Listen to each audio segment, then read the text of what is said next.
পৃথিবীর মধ্যে যতগুলো মুসলিম সাম্রাজ্য ছিল তার মধ্যে অন্যতম ছিল মুঘল সাম্রাজ্য। 1526 খ্রিস্টাব্দে জহিরুদ্দিন মোহাম্মদ বাবর এই সাম্রাজ্যটি প্রতিষ্ঠা করেন। প্রায় 3 শতাধিক বছর যাবৎ ভারতীয় উপমহাদেশের বিশাল এক জায়গা জুড়ে প্রচলিত ছিল এই সাম্রাজ্য।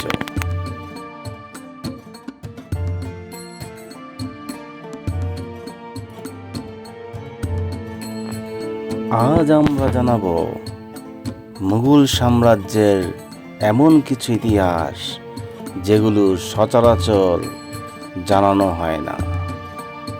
আমাদের আজকের পর্বে থাকছে বেখেয়ালি এক সম্রাটের গল্প। সেই সম্রাটের নাম সম্রাট হুমায়ুন।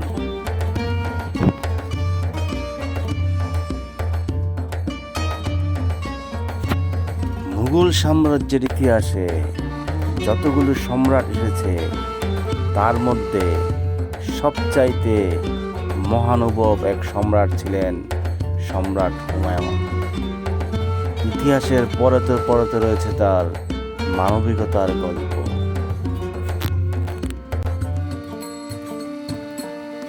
1530 সালে তিনি সিংহাসনে আরোহণ করেন, কিন্তু সিংহাসন আরোহণের মাত্র 10 বছরের মধ্যে তিনি আফগান বীর শেরশাহর সাথে চৌসার যুদ্ধে লিপ্ত হন।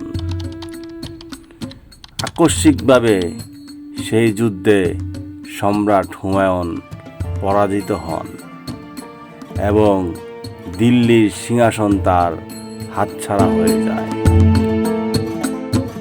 পলায়নরত সম্রাট নদীতে যেয়ে পড়েন। একটি পানি খাওয়ার মশক ধরে ভাসতে ভাসতে তীরে পৌঁছান। আহত সম্রাটকে একজন অপরিচিত ব্যক্তি সেবা শুশ্রূষা করে। যখন সম্রাটের জ্ঞান ফিরে তখন হুমায়ুন জিজ্ঞেস করে, তুমি কি আমাকে চিনতে পেরেছ? জৈনিক ব্যক্তিটি বলে, না।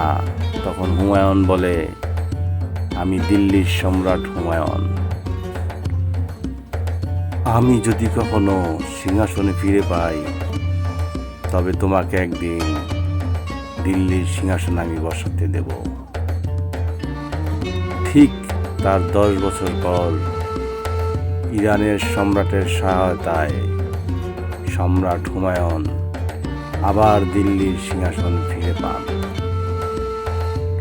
ফিরে পাওয়ার পর একদিন সেই জৈনিক ব্যক্তিটি প্রাসাদের সামনে এসে হইচই করতে থাকে।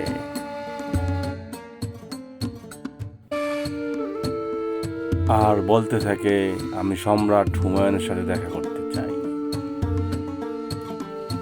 তখন ব্যক্তিটিকে সম্রাট হুমায়ুনের নিকট নিয়ে যাওয়া হয়।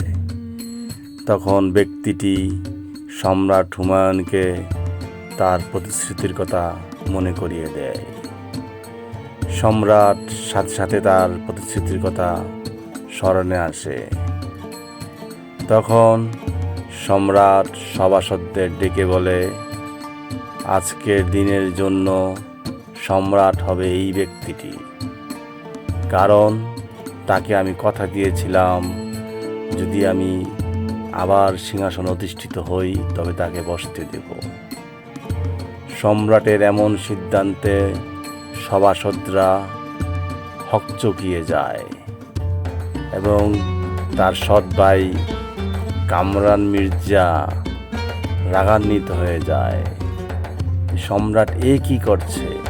সবাই অবাক হলেও সম্রাট হুমায়ুন তাকে একদিনের জন্য দিল্লির সিংহাসনে বসান এবং তিনি সভাসদদের এও বলে দেন, একজন সম্রাটকে যে ধরনের শ্রদ্ধা সম্মান দেখানো হয় তাকেও যেন সেটাই দেখানো হয়। এটাই ছিল সম্রাটের মহানুভবতা এবং সেই ব্যক্তির চাইলে ফরমানও জারি করতে পারত। সম্রাট হুমায়ুন ছিলেন একজন মহানুভব শাসক।